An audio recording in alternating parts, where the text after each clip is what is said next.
Pembalap penguji Ducati, Michele Pirro memberikan wejangan kepada Francesco Bagnaia untuk hati-hati karena persaingan menuju gelar juara akan dimulai pada MotoGP Australia 2022.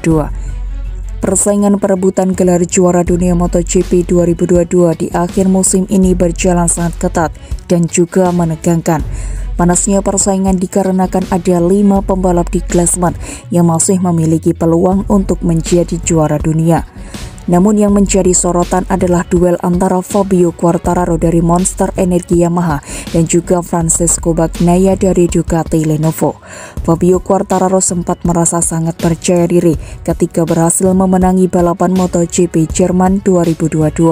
Namun performa Fabio Quartararo langsung merosot setelah seri balapan MotoGP Belanda yang terjatuh dan gagal finish. Quartararo harus banyak kehilangan poin pada 6 balapan berikutnya. Satu-satunya hasil terbaik El Diablo adalah finish kedua pada GP Austria. Setelah GP Jerman, Quartararo bahkan berada di atas angin daripada pesaingnya. Quartararo bahkan unggul 91 poin dari Francesco Bagnaia. Saat ini kedua pembalap itu hanya berbeda 2 poin saja. Quartararo sudah mengoleksi 219 poin, dibuntuti oleh Bagnaia yang mengumpulkan 217 poin. Menurut Pirro, Bagnaia sudah berhasil melewati fase tersulit musim ini dengan memangkas jarak cukup signifikan. Bagnaia memang lebih diunggulkan untuk meraih gelar juara dunia musim ini. Ada beberapa faktor yang menjadi alasannya. Pertama, adalah fakta bahwa Desmosedici tunggangan Bagnaia secara performa jauh lebih baik jika dibandingkan dengan Yamaha atau pabrikan lainnya. Meski lebih diunggulkan dari segi motor dan sumber daya lainnya, Pirro mengingatkan kepada Bagnaia untuk tetap waspada pada Quartararo maupun untuk pembalap lainnya juga. Pirro menilai bahwa persaingan menjadi juara dunia baru akan dimulai saat gelaran MotoGP Australia pada tanggal 14-16 Oktober mendatang. Senin lalu kami bertemu dan berdiskusi, ujar Pirro pada Minggu 9 Oktober 2022. Seperti yang Anda ketahui, di Ducati kami telah mengejar gelar juara dunia selama beberapa tahun terakhir.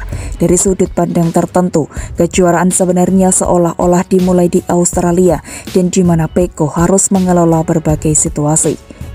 Lebih lanjut, Pirro berpendapat meski Desmosedici menjadi motor terbaik musim ini, tidak ada jaminan bahwa Bagnaia akan selalu finish di barisan depan.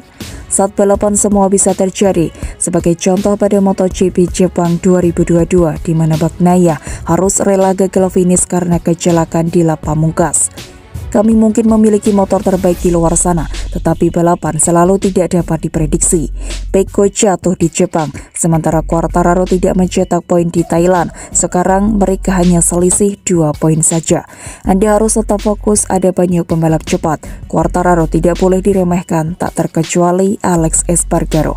Pirro menegaskan jika Bagnaia mampu melewati 3 balapan tanpa kesalahan, maka gelar juara dunia akan berada di tangannya. Akan tetapi hal tersebut tentunya tidak akan mudah, karena kembali lagi bahwa musim ini benar-benar sangat kompetitif.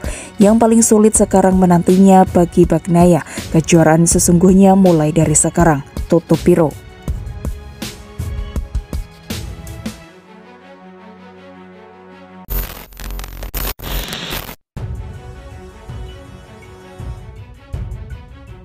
Langkah Honda menggunakan swing arm buatan Kalex dibaca Jack Miller sebagai sinyal bahwa pabrikan itu salah arah. Tak heran kalau Marc Marquez kurang maksimal dalam 3 balapan MotoGP. Pembalap Australia itu pernah menjadi bagian Honda dalam 3 tahun pertamanya di MotoGP. Ia bergabung dengan LCR di 2015 sebelum menghabiskan 2 musim bersama EG 0.0 McVitie. Pada musim debut, Miller mengisi peringkat ke-19. Ia memenangi MotoGP Belanda 2016 tapi posisinya hanya membaik 1 tangga. Performanya meroket di tahun 2017 meski tak pernah menginjak podium. Peringkat ke-11 dalam klasemen cukup untuk meyakinkan Ducati dan Pramac Racing untuk memboyongnya. Bersama pabrikan Borgo Panigale, rider yang promosi langsung dari Moto3 itu dapat menunjukkan performa ciamik. Belakangan setelah dipastikan berpisah dengan Ducati, Miller justru on fire. Dalam triple header terutama di seri Asia, ia mencetak prestasi yang luar biasa. Pembalap 27 tahun itu menjadi pemenang MotoGP Jepang dan runner-up MotoGP Thailand. Di luar kebanggaan bisa mengumpulkan podium ke-7, pemilik nomor 43 tersebut prihatin sekaligus bingung menyaksikan upaya Honda.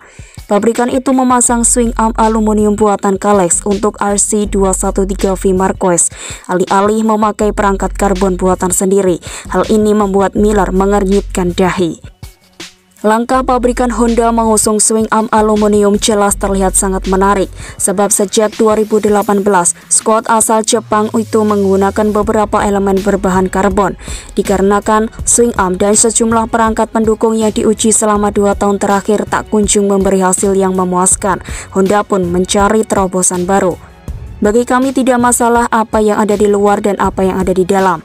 Anda dapat melihat bahwa kami berada dalam posisi di mana kami harus melakukan segalanya untuk meningkatkan atau kembali ke posisi tersebut, kata HRC Technical Manager Takeo Yokoyama.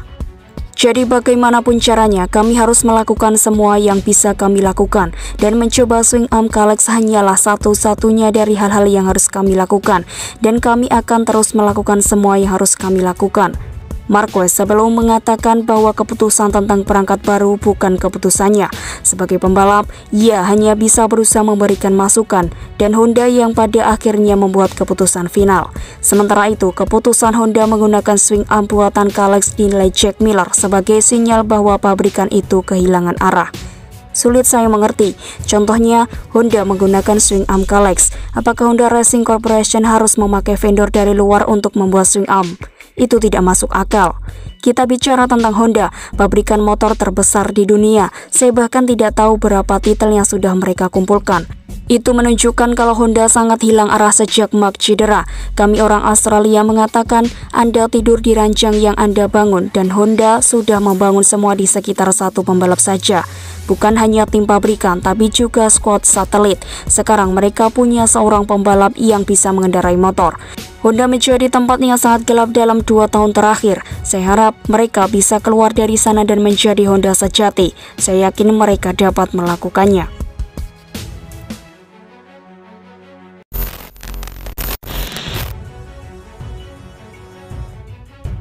Fabio Quartararo bungkam, Yamaha dilanda frustasi. Tim Direktur Yamaha Massimo Meregali kebingungan untuk menjelaskan hasil buruk Fabio Quartararo di sirkuit Chang Buriram.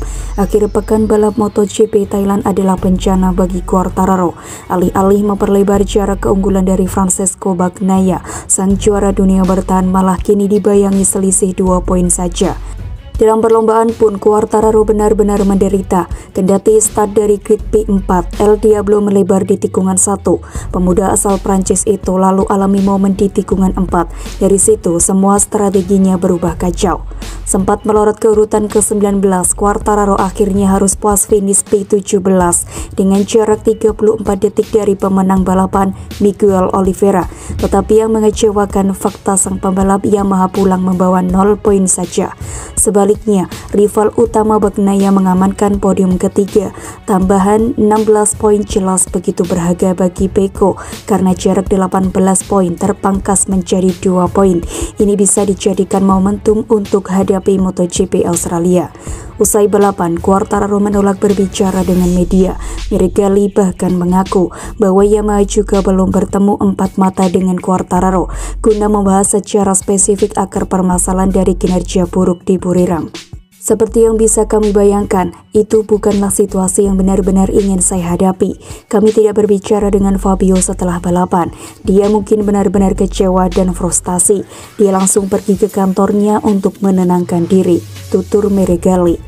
Ini juga sulit bagi kami untuk menilai sampai kami berbicara dengannya. Kami benar-benar berbicara dengan dia untuk memeriksa data dan melihat apakah itu cocok, dan itu sangat sulit untuk dipahami. Meregali mengatakan minimnya track time dalam kondisi basah disinyalir sebagai kesulitan yang dialami Quartararo saat menghadapi wet race MotoGP Thailand. Tapi muncul pertanyaan, kenapa Quartararo bisa podium kedua ketika juga menjalani balapan basah? Meregali pun menyebut level grip lintasan menjadi faktor pembeda. Yang pasti, untuk semua orang balapan ini adalah pertaruhan, karena kami menjalani semua sesi dalam kondisi kering, tetapi ketika balapan justru trek menjadi basah. Namun kami melakukan hal yang sama di Indonesia, dan di sana kami tampil sangat baik. Di sini adalah kebalikannya. Sangat tidak jelas alasannya, kami butuh waktu untuk memahaminya. Pertama-tama kami perlu berbicara dengannya. Ini hanya apa yang kami pikirkan, mungkin tingkat cengkramannya dibandingkan Indonesia jauh lebih rendah, dan itu pasti banyak pengaruhnya karena kami sangat menderita. Aspalnya punya daya cengkraman tapi kinerjanya tidak selaras dengan baik. Ketika kami tidak memiliki grid, maka itu menjadi masalah. Seperti yang diketahui, MotoGP 2022 ini tinggal menyisakan 3 seri lagi. 2 pekan ke depan, rombongan pedok Grand Prix bakal menyambangi Phillip Island, dilanjutkan ke Sepang dan Valencia sebagai putaran pamungkas. Dengan jarak yang sangat tipis antara Quartararo dengan Bagnaia, Yamaha pun bersiap mengaktifkan mode serangan guna merengkuh gelar juara dunia. Salah satu hal bagus dari Fabio adalah begitu dia kecewa dan tidak lama kemudian dia kembali normal, fokus pada balapan berikutnya, kata Meregali. Yang pasti sekarang ada 3 balapan yang harus dilalui dan Phillip Island mungkin adalah favorit saya. Dari sana kami mungkin lebih baik di Malaysia daripada di Valencia. Kejuaraan sekarang dimulai dari nol dan hanya ada satu cara untuk mencoba menang dan menyerang, pungkas Meregali.